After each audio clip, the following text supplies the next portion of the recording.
Good evening. Welcome. I am Kelsey Griffey, the Information Officer for the Great Basin Team 1, and welcome to the Camp Creek Fire Community Meeting. This meeting is airing live on the Camp Creek Fire Facebook. We will do our best to accommodate our virtual audience, no guarantees with those gremlins, but we will try to get a recording, if anything, up after. We are recording from Corbett, Oregon today, and we will not be taking any questions until after the speakers are done, and then we will spend plenty of time getting all of your questions answered. For our virtual audience, we are standing by with information officers to answer your questions as quickly as possible, and we will keep answering them until we've answered them all.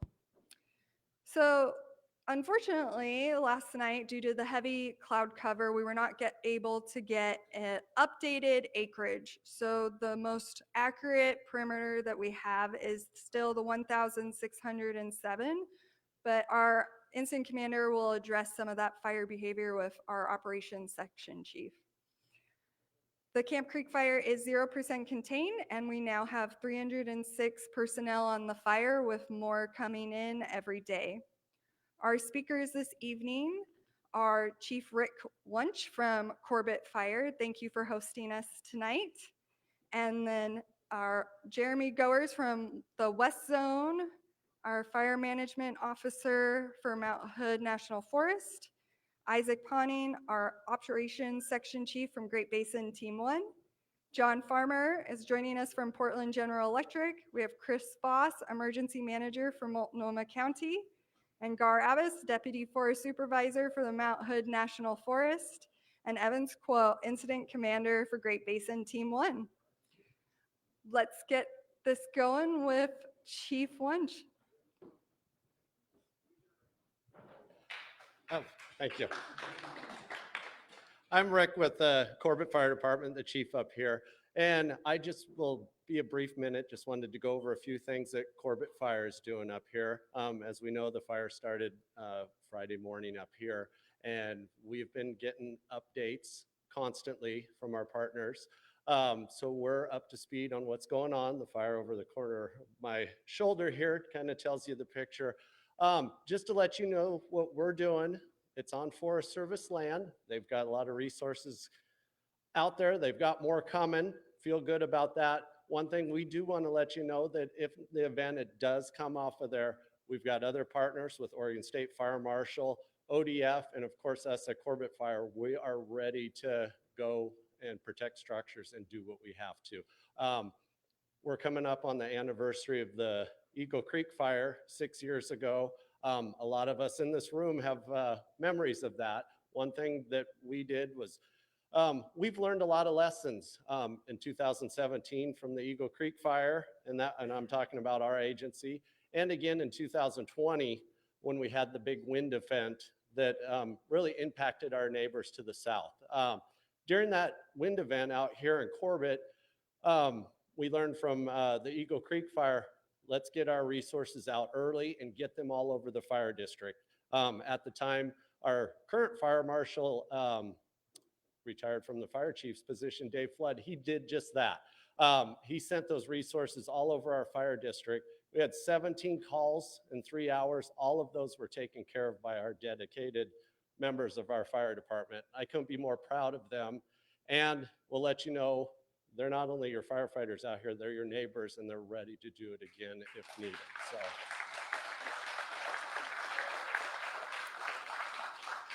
So there's a lot of information that's going to come out. I'm confident in the teams that are in front of me here, and I'm excited to hear what they have to say. So I'll pass that back over. Thank you, Chief. Jeremy from Mount Hood National Forest, Fire Management Officer. Yeah, good evening. So I'm here to talk about kind of just that first 24 hours, the initial attack of this fire. So on August 24th, there was the lightning storm that came through, pretty much missed almost all of the Mount Hood except for 2 strikes in the Bull Run. And kind of like Chief said, with the way things were going with the seasonal severity, how dry it was, definitely everyone was on edge. So at 2 o'clock in the morning, almost 3 o'clock in the morning, the Pano AI cameras that PGE hosts for us picked up the fire. 3 cameras picked it up, basically triangulated, gave us the lat long where the fire was. At that point, we sent folks out. I think at that point, Corbett Fire had people out there.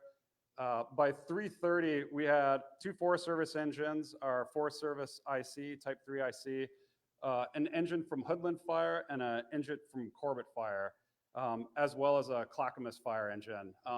Really pretty remarkable to have that many agencies out there at 3:30 in the morning. What they found when they got there was a fire of 10 acres. Which is pretty big for what we would normally expect for this time of year, but burning in really heavy fuel, so really big trees, trees covered in lichen and moss. And then with just in the Bull Run, you have really deep duff in there. Duff just being that burnable vegetation below the ground. So that stuff's anywhere from, say, 2 feet, 6 feet to 8 feet deep of burnable material. Couple that with trees that are, almost 200 feet tall. So you have 200 plus feet, above the ground, and then 8 feet, say, below the ground that can burn. So fires in that are really, really hard to put out, especially with where we are with just the dryness of the summer. So 10 acres, definitely, it was moving readily. Probably the flame lengths are 1 to 3 feet. For 3:30 in the morning is really pretty good. Normally, as you guys know, the humidity comes up at night.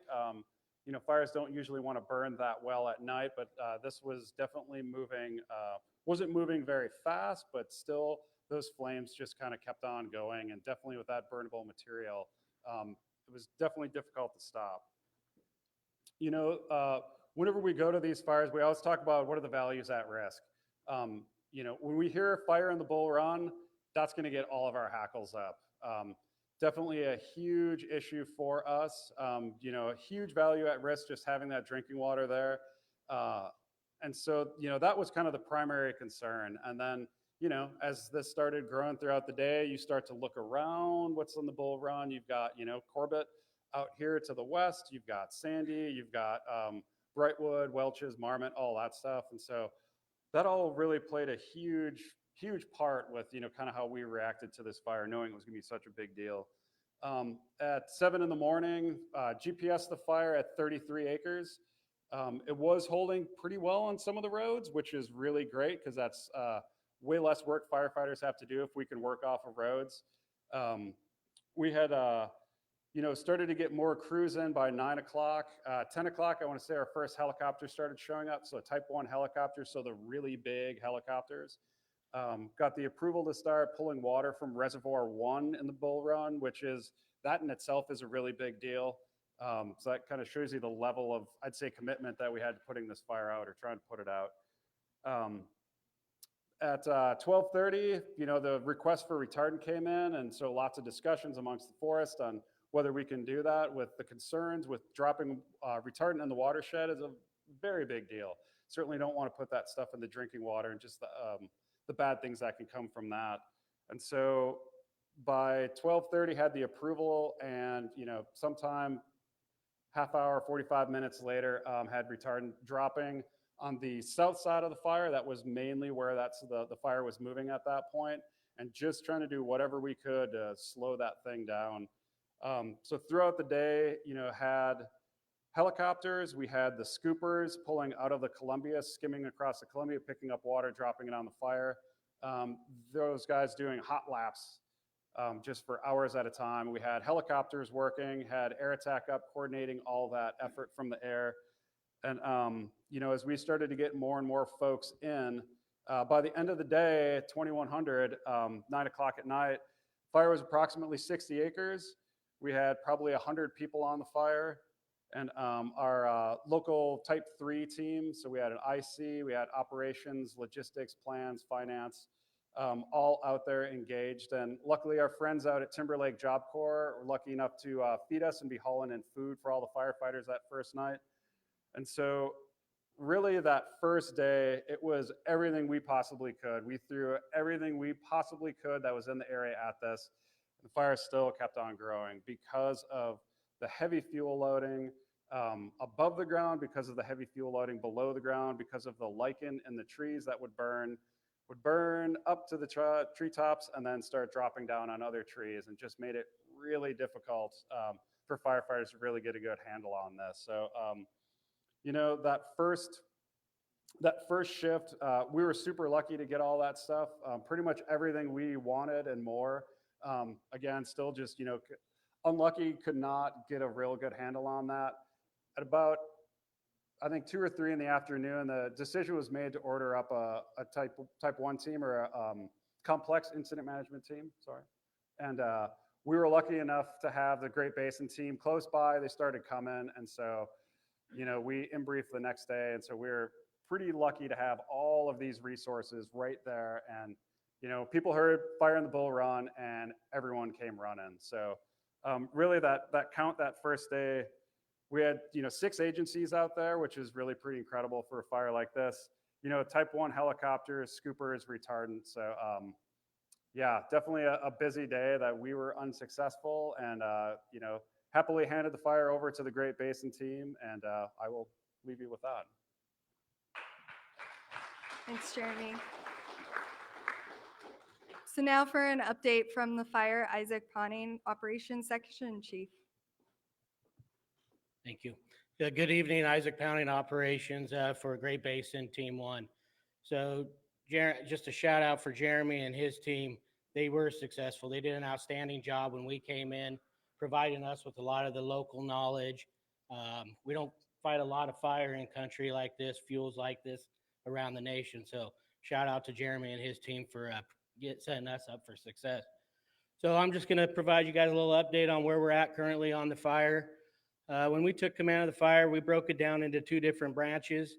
You'll see branch 1, which is up on the north end of the fire, and then branch 3, which is the south end of the fire. In doing that, we threw in a few division supervisors and group supervisors in the mix for span of control for the resources that we had out there. Starting off around the reservoir, I'm too short for this, but in the reservoir up above where all the blue is up there, we brought in Portland Fire. They've came in and they've set up a bunch of structure protection, sprinklers around all the infrastructure at the headworks, up at the bear cabin, throughout that area, and they've got that pretty well done at this point. Now they're kind of doing a little bit of quality control in there, taking back some of the brush and timber that's around those structures. Moving over into Division Alpha, which is the north end of the fire. That road up there above that's Forest Service Road 12. Division Alpha, we've had some pretty good success with Mother Nature the last couple of days. and have allowed us some opportunity to address this fire. So our original plan when we came in was to hold the fire to the south of the 12 road. And what we've been doing on that 12 road is prepping it, falling snags all along that 12 road from out about where the arrow is, all the way out to right above about where the K is. That prep has been mostly done. Right now, we're just in there doing some snagging in there for firefighter safety. With the fire yesterday, it has actually came down to the road in what they call the key house. And that provided us with some opportunity. It gave us a little toehold on that. So what we have started doing in that case is taking fire and bringing fire down off the hill, down to the road, where it's much easier to manage, much safer to manage. And we've drug fire up to about here right now. So we've got fire all along that edge of the road to that point. The plan is to continue with the weather to drag that fire up to the 1210 road, which is right about there. Sorry. So that's our plan right now. Conditions are favorable for that. The fire's just burning back into itself, so we're pretty thrilled about that. Moving over onto the east side of the fire, which is Division Kilo. As I mentioned, our original plan, which we're still implementing that plan right now, is to continue brushing that road and then looking at taking heavy equipment down from that 12 road down to the 1210 road, right about in this area. And then we'll be utilizing the 1210 road around back down to the 14 road. With the weather that we're having, we're seeing other opportunities right now. We've got a dozer and a feller buncher that we brought in, and they're going to be going direct from this little spur road off the middle and taking that back down to the 12 road. And then hand crews will be going direct on the piece back down to the 1210 road and tying it into this road. This fire on this road has been hung up and just staying on that road. So we're going to take advantage of that. Moving around down into Division Papa, which is on the south end of the fire, along the 14 road. What we've done in there is we placed a hand line right about here that ties in the 14 road and the 12 road. That line is in and snagged and ready to be utilized. And we're currently putting some water handling equipment and sprinklers in on that hand line as well. Additionally, on that 14 road, we're continuing to prep that road out to the 1210 road because that is our primary line there. And that prep is all in as well and snagged. And the folks are laying hose and sprinklers and a lot of good stuff along that road too. The fire has made it to that road, which is going to provide us some other opportunity. We are going to be looking at potentially seeing if we can grab the fire's edge on that east side and squeeze it in over on that west side. Down further south, down in the bottom of branch 3, we have a structure group and a contingency group. And both of those folks and resources out there are working with a lot of our federal, state, local partners down on that south end, putting together a contingency plan, putting together a structure protection plan. Additionally, they're down there right now on the Brightwood communication site, and they're prepping that along with some resources from the Portland Water Bureau. A lot of people are questioning how come they're not seeing aircraft right now. We haven't been able to use aircraft in the last 2 days just due to the visibility of the aircraft. A lot of smoke in there, a lot of clouds in there. So in fact, yesterday, the folks were using headlamps at midday while they were prepping the roads and treating the roads. We were able to get air attack up today for about 45 minutes, and he had to squeak out just because of the visibility being so low. So that's the current fire situation. Oh, I do want to address, even with all this wetting rain that we're getting, this fire still is burning actively. Most of the active burning is in the Cedar Creek and in the bottom of the South Fork of the Bull Run, as well as a little bit over here on this east side, or I'm sorry, correction, west side. But most of that's us right now, and we're having a lot of good success on that. Thank you, Isaac. So from Portland General Electric, we have John Farmer.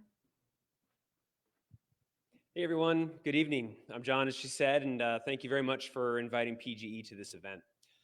So I've got 4 things that I want to share with you tonight, and so we'll just jump right in. So number 1, probably the topic that on everyone's mind is public safety power shutoff, or PSPS. Based on current forecasts and the conditions and collaborations with the agencies here, we are not planning to call a PSPS or public safety power shutoff at this time. We are just one player on a large team of agencies and organizations, many of which are represented here, and that are working year-round on wildfire mitigation, response, and prevention. Safety is always our number 1 concern. This is not a one-off issue for us, and it's something we do all year long. So number 2, what would necessitate a public safety power shutoff? So in the event of extreme conditions, we'll call a PSPS to protect lives, communities, and public spaces. And it's anchored in the notion of keeping everyone safe. But we do not take the decision to call a PSPS lightly. We look at a wide range of factors, and I've listed them here because there's so many, that include wind speeds, moisture levels in trees and brush, temperature, humidity, real-time observations from the field. And again, we do it in partnership with a lot of the folks you see here in this room.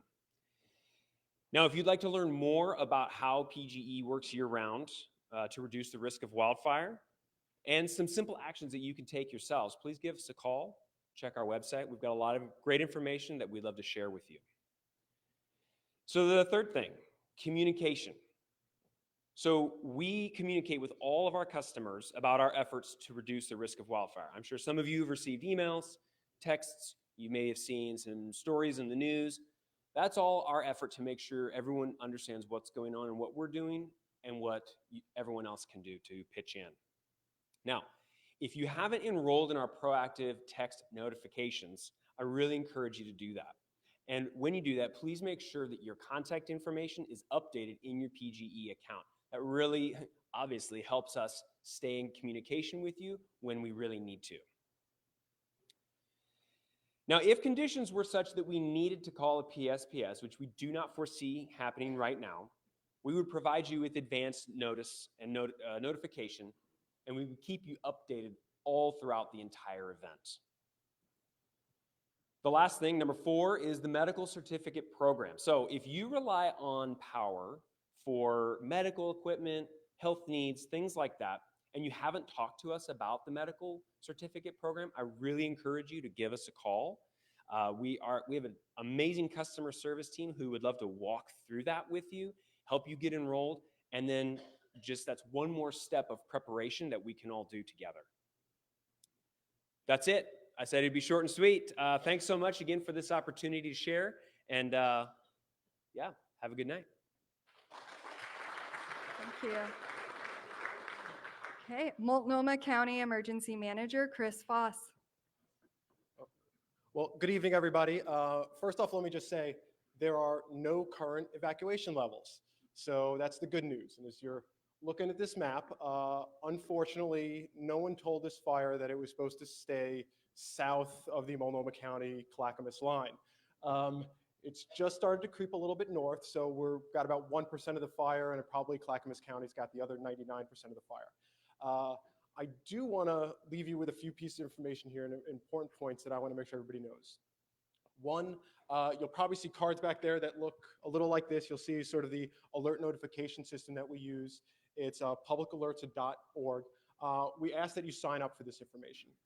We ask you to sign up really for 2 reasons. You've heard a lot about kind of where we are, but this might not be a short-term event. This thing may be with us for a little while. And because it's going to be with us for a little while, it means that there might be information that we need to sort of push to the community. some of the types of information that will push that community are the evacuation levels. If we do reach evacuation levels, if we've reached that point, that would include information about shelter locations. And we're working very, very closely with our partner to the south, which still has about 99% of the fire, on many of those locations and what we would do. And also try to make it easier for folks so that in reality, if you, we don't want to bombard you with messages. We'd love to send sort of one message to the community. And so you might see one message from both of us simultaneously to push out a lot of that messaging. So another interesting piece to this event, though, too, is that that blue stripe. A lot of you are aware that that is controlled and is your water source for several communities in and around Multnomah County. It's not the water source for Corbett, so if you're living in Corbett, good news, you'll be okay. But there's also a lot of water systems that are not Portland waters that actually get their water from Portland. So it doesn't have to be just Portland water that is impacted. And they just happen to be one of the closest groups to this fire. And so we're also working very, very closely with the Portland Water Bureau on addressing what might happen if, in fact, they can't utilize this source, which for the most part involves a curtailment of water. Because right now in the summer, we use more water than they can pump from the pumps. So that means everybody's got to sort of use a little bit less. Once we get into the winter, overall water usage goes down. And so it just so happens that those pumps would likely be enough water for everybody without curtailment. But in the next probably 4-6 weeks or so, we're not in that environment yet. So we're hoping that this fire continues to do what it does, which is move really, really slow, smolder, maybe even back up over itself. And so we don't have to necessarily address those issues. But you'll see all these mileages. And the one you're not seeing is the headwaters, where there's one person that's working for the Water Bureau that's controlling that water. He's 2 miles away. And so we're a little bit more concerned about that worker, and they might be a little bit closer to evacuation than some other folks. So I also, I talked a little about sort of shelters. And shelters are important. We get this question a lot. It's like, well, can you tell us where you're going to be now? And I said, this is going to be a long-term event. And so I can tell you, we're working with a lot of organizations. There's the Clackamas County Fairgrounds, there's Mount Hood Community College. But if I told you that Mount Hood Community College tomorrow, the reality is those students come back in 2 weeks. So it might be a great location now, but it may not be a great location later. That's why we want you to sign up, so we can get you the best information when we have it based on what we're seeing on the ground. So I'd be remiss if I didn't thank all the teams that are sort of working this one. I am the emergency manager, which means I sit in a room behind a desk a lot thinking about worst case scenarios, and those guys are doing the hard work. So I want to thank everybody who's doing the work and thank the community. And I'm going to be here for a little while to answer any questions. And I have another counterpart here. Dave, where are you? Raise your hand. Dave, there we go. I've got another counterpart. So if you've got a lot of questions for the county, we're going to be here to answer your questions after the briefing. So thank you.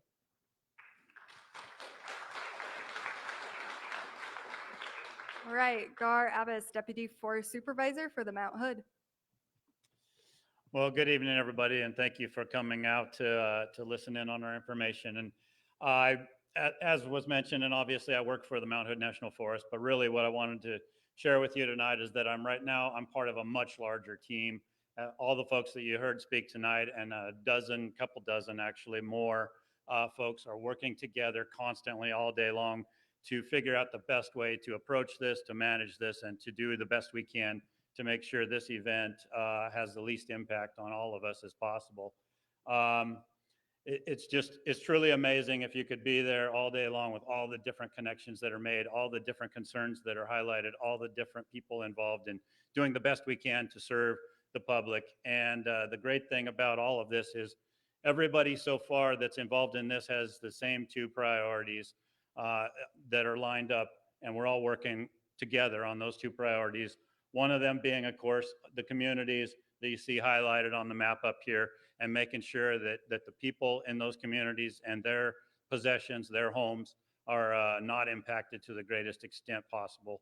And then the other priority, of course, is that blue stripe up there and the water that it provides to so many communities, up and down the corridor here. So those two things are what's on everybody's mind and what everybody is working to protect. And we want to do everything we can to prevent any impact on you and the rest of these other communities out here. So as was mentioned, and we'll get a little more into the details here, but that fire is been doing, it's not been doing as much as it could. We've been very lucky with the weather over the last several days.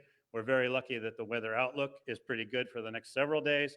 And as was mentioned with our operations briefing, we've got some pretty good outlook on opportunities for us to get a lot of progress on taking control of at least portions of this fire right away, and then figuring out what to do with those other portions once we've got that dialed in.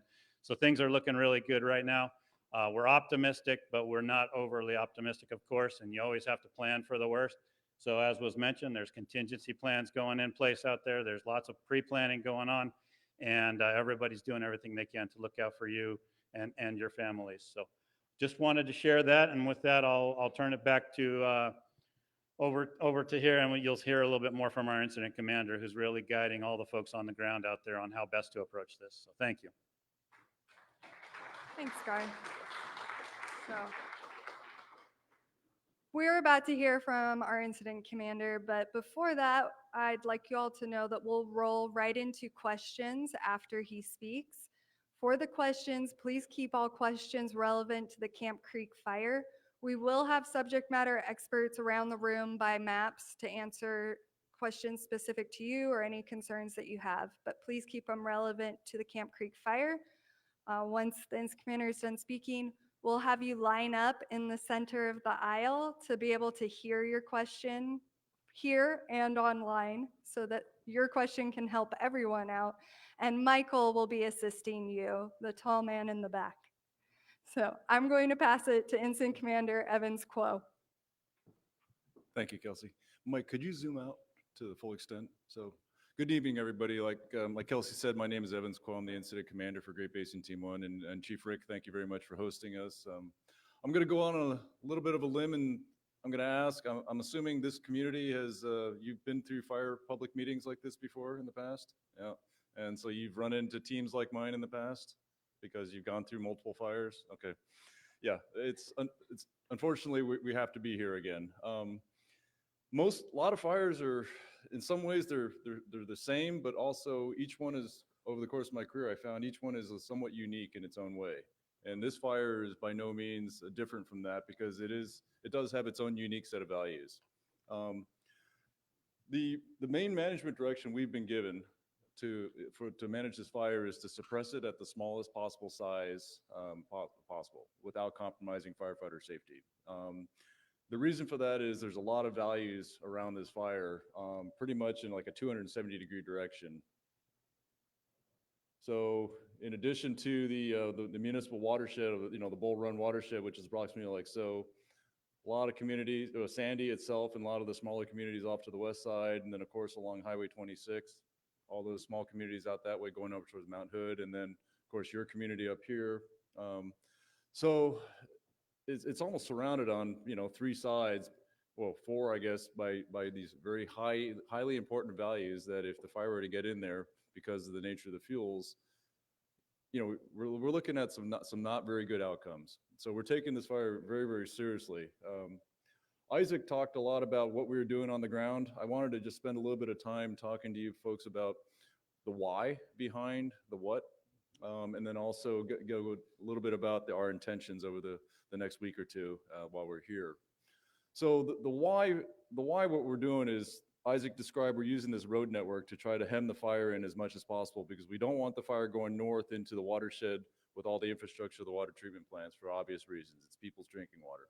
We don't want it going south of the 14 road because then we start getting closer to the PGE power line and then all the communities along Highway 26. And then we certainly don't want it going west downriver because of all the communities out towards kind of the mouth of Bull Run. And then one gentleman was asking me about the chemical treatment plant in that area with all the chlorine. We certainly don't want the fire getting close to that either. So we don't want the fire going west, we don't want the fire going north, and we don't really want the fire going south. We're fortunate in that past management activities out in the watershed, they left us with a road network that we're able to use to our best advantages. To right now, we've assessed that that's probably our best likelihood of being able to stop this fire, and try to keep it at as small as possible size. As Gar mentioned, we are doing a lot of coordination and planning with all the various entities, the various fire departments, county emergency management services in both counties, Clackamas as well as Multnomah County, as well as the Oregon State Fire Marshal, because in the event that this fire moves in any one of these directions, goes that way, goes south, goes southeast, it's going to impact multiple jurisdictions beyond just the Forest Service and the Oregon Department of Forestry. So we're working with all those agencies that have jurisdiction, both at the local, state, and government level, to figure out, okay, what are our plans? What would we do ahead of time? And I know that for the folks that lived through the 2020 Labor Day storm, with all the east winds kicked up all the fires from here going all the way down to San Diego. That was quite the event, and it sounds like everybody has a good memory of that, but more importantly, we all learned a lot of things. And one of the things we learned about was the last thing you want to be doing is emergency planning for evacuation and also contingency plans for fires during the heat of battle. So we're taking the time right now, while we can do it in an orderly fashion, take the time, really research it out, think it through, to work out what would we do in the event the fire moved in a certain direction. How much time do the law enforcement folks need and the fire departments need to get the warnings out to people? How long do people need to get out of there in an orderly fashion so it's not a panic? Because I've driven some of your guys' roads, and it seems like a lot of them are windy, tight turns, switchbacks, one jackknife horse trailer, and that road's closed for everybody else behind you. So we want to be able to do it in a more orderly fashion. So we're working out these plans, these contingency plans, in the event that we cannot hold the fire to this road network system. By having Isaac and his folks out there, we're having very much in real time updates as far as what's going on out there, what our successes are looking like, or if we think that we're going to be challenged. And as soon as something untoward happens where it looks like that road network is going to be compromised, they're right out there. They can let the rest of us know, and then we can start contacting Portland Water Bureau. We can start contacting the Portland Fire Department or the hazmat folks for the chlorine place. We can start contacting the various county emergency services to say, yeah, it looks like we might be looking at, sometime in the next few hours, we might need to trigger one of the alerts. Most likely we'll probably start off with the lower level of the, I think, you guys have the levels 1, 2, and 3 for evacuation. 1 is like get ready, maybe start putting, excuse me. 1 is start putting some information together. Level 2 is, yeah, you might want to have like the horse trailer hooked up. And then level 3 is, yeah, now is time to leave. So through that process that we were working out with the various emergency services, we feel like we're starting to get a pretty good plan. So in the event that one of these things happen, we'll be able to get the word out quickly. We'll be able to keep everybody informed, and then proceed with that right there. But again, if we're successful keeping the fire inside the road network, all of this is just a planning exercise. But we feel that it's better to be prepared and not need it than need it and not be prepared. The other thing I'd like to talk about is, so moving forward, this current weather that we're having, it's kind of nice and cool. Little respite from what Jeremy and his folks had to deal with when this fire first took off. I mean, we were under a high pressure system. That high pressure system has now since moved off to the east, bringing 90 and triple digits to eastern and central Oregon. And behind it, we had the first series of little low pressure systems last night come through, bringing some additional moisture, scattered showers. I mean, being from Idaho, we would call that rain. I think around here, you guys would call that mist, or just normal, right? So, and then we have another low pressure system coming through Wednesday, Thursday timeframe, and then another one coming through Friday, Saturday. So we have a series of these pulses coming through. We may get a little bit of breezy conditions about middle of the week, and the forecast right now is talking a little bit about an east wind. But I don't think it's going to be that east wind that you would really be worried about, because what we were going to have is about a couple days of these cool, damp little shots of moisture to tone things down. Nothing like what it was Labor Day weekend 2 years ago. So with that little bit of respite is probably going to give us 5-7 days of reasonable firefighting weather to be able to do a lot of those activities that Isaac was talking about. And it also buys us time to get additional resources in. Right now, I think we're probably upwards of about 305, 310 firefighters on the ground, which is up from yesterday. And we have more on the way. So I imagine probably by tomorrow, we're probably going to be close to 400 firefighters. So every day we're getting more resources coming in. And we've gotten fills on some of the critical equipment that we need, such as the heavy, the feller buncher types, the log forwarders, and the masticators that we need to really help improve some of these roads. And then we're also looking at some of these roads to the south as contingency lines in the event that we're unsuccessful here. We estimate 10 days or so to get those lines installed. So it's like we might as well start now, because we don't want to be doing it in a rush when we're behind the power curve, so to speak.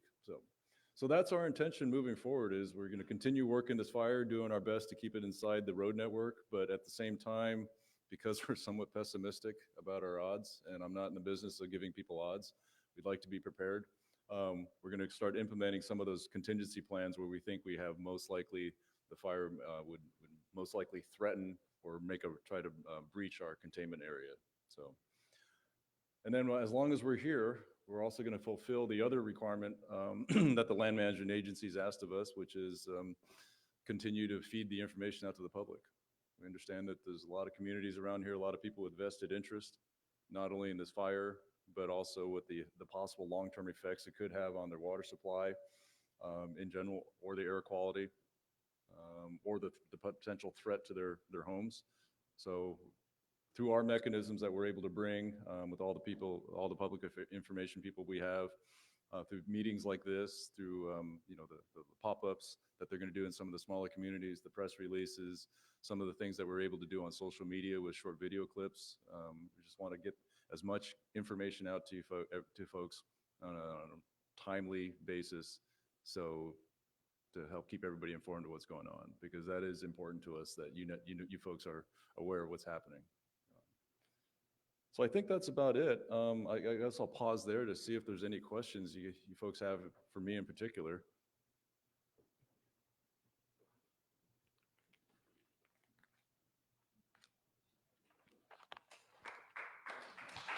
Thank you, ma'am. Do we have any questions online?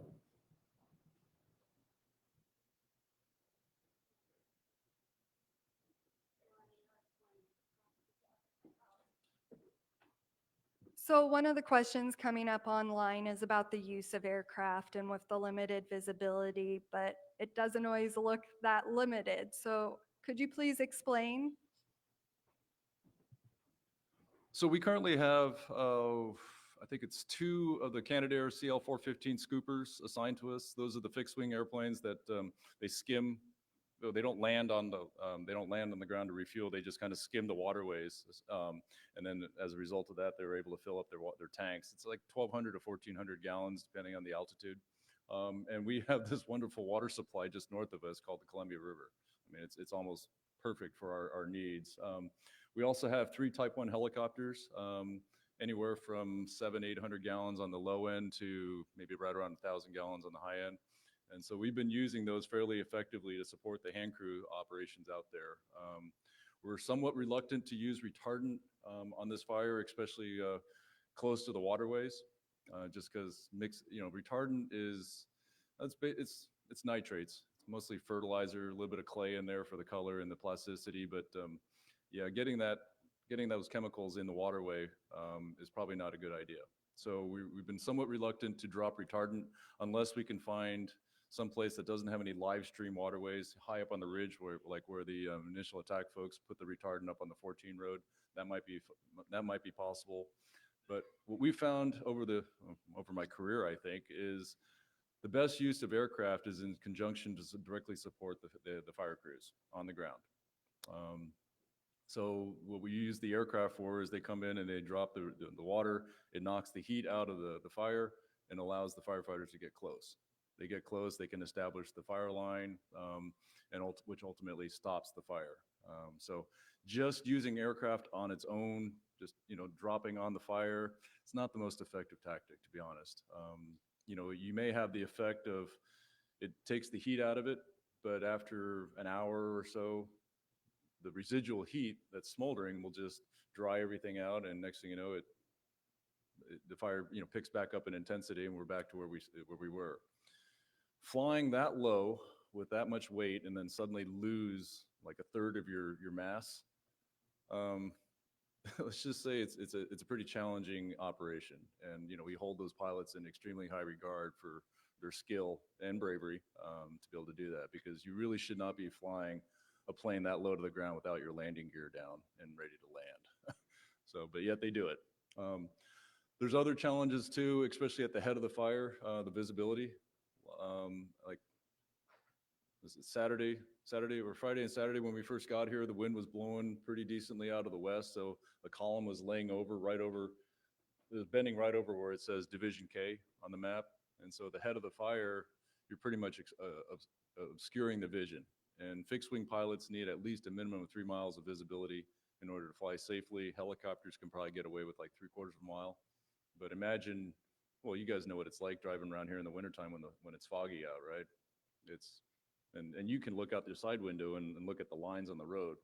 These guys have no visual reference up in the air. So flying into very smoky conditions, or like the other day when the ceiling was down around 800 feet above the ground, when it was all mist, it just provides challenges for them to fly. If they can't see it, they can't hit it. So, but nonetheless, we do try to use the aircraft when and where it'll do us the most good. We don't want to just randomly throw aircraft out there just to drop on the fire, because what we found out over the years is it's not very effective, and it's putting them at risk. So hopefully that answers that question about aircraft use. Oh, hi. Thank you for being here, all of you, and for what you're doing. I listened to the meeting in Welch's last night, and one thing that I wondered if you could do for us too is do as you did there and say what specific fire behavior would begin to trigger level 1 evacuations for Corbett. So for Corbett, that's a different situation than Welch's. So I once got a question from at a public meeting, and they asked me, what's a good wind direction? Well, it really depends on which side of the fire you live on, right? So, I mean, if the wind's coming out of the west, it's blowing the fire east. So anybody that's downwind of it, it's not the best. If the wind's coming out of the south, that means the people to the north of the fire, that it's going to have the fire blow towards them, or at least the smoke. So for you folks, where are we? We're kind of northwest of the fire. So you would have to have a north or southeast wind blowing in that direction. The fire would also have to jump across the reservoir too, and the Bull Run River itself, and get past all of our control lines and suppression efforts that we're taking. So I'm not, like I said before, I'm not in the business of giving odds, but you would need a southeast wind, and then we would also need hot and dry conditions, probably spotting. So what we would end up having was the ground fire would get fairly intense. It would then start getting into the canopy. Once it gets into the canopy, it starts throwing embers. I mean, if you've ever burned leaves in your yard and you kind of see the convective heat from, like a hot air balloon, it lifts some of the burning leaves up and it starts floating around. Most times, by the time it lands on the ground, it's gone out already. But when we generate a lot of heat coming from a wildfire with 200-foot tall trees burning all at once, the amount of convective lift is pretty high, which means it can lift some pretty good sized burning firebrands and send them half-mile, sometimes even further under extreme circumstances. So it's pretty much what we would have to have, is that type of hot, dry, windy scenario out of the southeast for the fire to go towards Corbett. So hopefully that helps explain the answer. One of the things that we try to do to help avoid that is, as Isaac was describing, we've already started doing firing operations off the 12 road to bring the main fire down. Our plan is to continue doing that all on the road, bring it all the way down. Once it gets close to the road, we're going to start mopping it up, bring in the water tenders, the engines to cool it off, extinguish all the flames, which means we reduce that spotting potential that I talked about. So if we can take the heat out of it, So it doesn't allow the fire to build the intensity to get up in the canopy. Then we reduce the spotting potential, which means, we keep the fire on the ground and it's not playing hopscotch with us. So there are a lot of questions coming in about an updated acreage, and unfortunately, due to the low visibility, we haven't been able to perform an infrared flight. Like Isaac mentioned, it's so thick and hard even on the ground that people are using headlamps to see. Just think about that higher. So as soon as it's possible, we will get an infrared flight to map it. But Evans can probably address this current behavior and size. Based on what operations has been reporting, I would guess yesterday we probably gained about 200 acres. And then today we probably gained about the same amount. So starting from 1,600 acres, adding another 400, I wouldn't be surprised if our infrared mapping tonight shows the fire's right around 2,000 acres. So, but that's ballpark. So plus or minus, a few hundred. So be gentle with me on that one.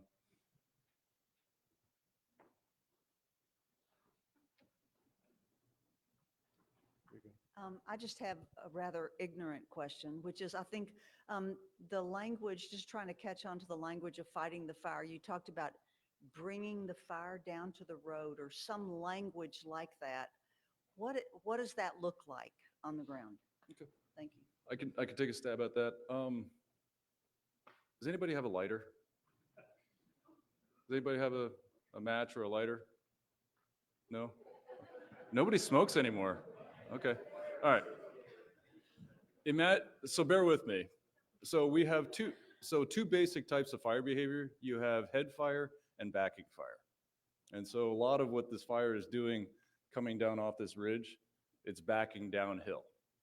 Okay. The reason fire likes to burn more intensely as it goes uphill, and the reason for that is because the flames are bent closer to the next set of fuels that it's going to ignite. I mean, if you just had a flame like here and a flat ground, the fire and the heat is just going to go straight up. Okay. But if you put it on a hillside like this, and then you also have some flames, the flame is bent a lot closer to the fuels that are on the uphill side, which means it preheats it, ignites it, and then just keeps growing. And then, of course, once fire gets big enough, it generates its own wind, and then the wind helps push it up the hill. That's head fire. So backing fire is light that match that I was talking about and hold it straight up. You have about what, maybe an inch of flame, or maybe half inch of flame. It's going straight up, and it's slow. That flame slowly backs down the matchstick or burns the matchstick. Okay, but what would happen if you suddenly turn that match upside down? I know some of you have done it.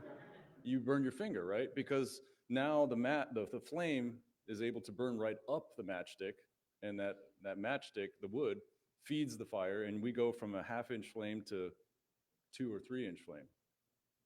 So that's the difference between backing fire and head fire. Head fire is a lot more intense, and sometimes it's harder to control. So backing fire, the upright match that only has a half-inch flame that's slowly working its way down, that's what we want.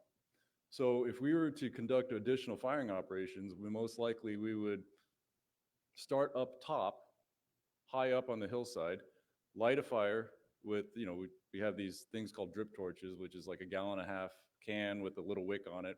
We pour a little fuel on the ground, it's lit on fire, then we walk away, let that grow. It'll start burning, and then once, let's just say it only has 20 feet of uphill to go before it runs into the main fire. Well, it's not going to build that much intensity in that 20 feet, but then it'll start backing its way down. So that's what we want. So we want it to back down. So then we walk another 20 or 30 feet. We light another little small spot, let it run up the hill a short distance, but not too much before it builds intensity. The rest of it will back down. We try to be patient and not get over hasty. So we only put as much fire as we want to see. And as long as it's backing very nicely, great. We let it back on its own. But if it's not backing nicely or it's not doing a whole lot of movement, then we'll send some more people up there. They'll do similar burn ignition patterns until we bring that fire down the hill. If we were to go to the base of the hill and light it, what do you think would happen? It's like that matchstick upside down, right? It would get really hot really fast, run up the hill, and burn at a lot higher intensity. One of the things that we're cognizant of is, well, two things. We don't want to burn it that hot because it'll be hard for us to control. But the other reason we don't want to burn it that hot is it'll burn at a higher severity, which means the potential for erosion post-fire goes way up. We would like to leave a little bit of green vegetation out there, maybe some logs that not completely burned up. We don't want to burn everything completely to ash. It'd be good to leave some sediment out there, or or large woody debris that can act as sediment filters later on this winter when you get the winter rains, and so to prevent a lot of that erosion and sedimentation into the creek bottoms. Hopefully that answers that question. Another question from online is how much of the fire is in the canopy, and could this potentially be a stand replacing fire? Right now, most of the fire is on the ground. Because if it was in the canopy, we'd be having problems. so it's on the ground for the most part. As far as stand replacing, it's hard to say. I mean, it's going to be patchwork. Like it's going to be patchy. You're going to have some areas where it burned a lot hotter because there's just a lot more fuels right there, and the fire itself got hot, and those trees may die. Other places, the fire mostly stayed to the ground, in which case lower intensity fire. And the Douglas fir out there, especially the 40, 50-inch diameter ones or even bigger, the bark is fairly thick. So it's possible that some of those bigger trees may survive, in which case it won't be stand replacing in those areas. But you got to remember, fire is a natural part of this ecosystem out west. And so if you look at the history, the fire history of the entire west, especially like the Willamette Valley, there were some large fires that burned but at varying intensities. Some places they burned at the stand replacing intensity, but until it ran into a patch of either younger or lighter fuels, and then the fire dropped in intensity, and then so it survived. So what we ended up over time was a patchwork out there. I suspect we're going to end up with very similar patchwork out there.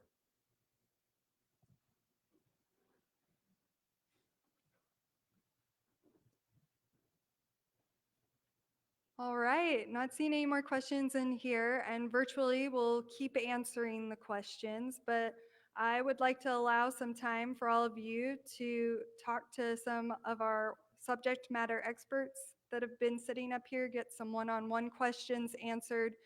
You can go to the maps here. We have operations, so that'll be more of the fire managers here, power, evacuations, questions about the forest over there.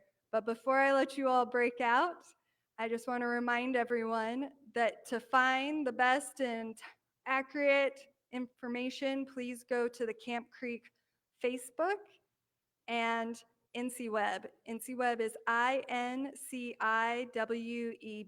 So the Camp Creek Fire Facebook or Camp Creek Fire INCIWeb. And on there, we'll be posting about some pop-ups that we're going to be doing. That's where we'll have information officers staged around the communities from set times so that you can talk to them face to face and look at maps and any of the new information. As far as the next public meeting, stay tuned. We will post where the next location is, looking more towards the weekend. Thank you so much for having us in your community. We really appreciate it, and we will talk to you later. Thank you so much.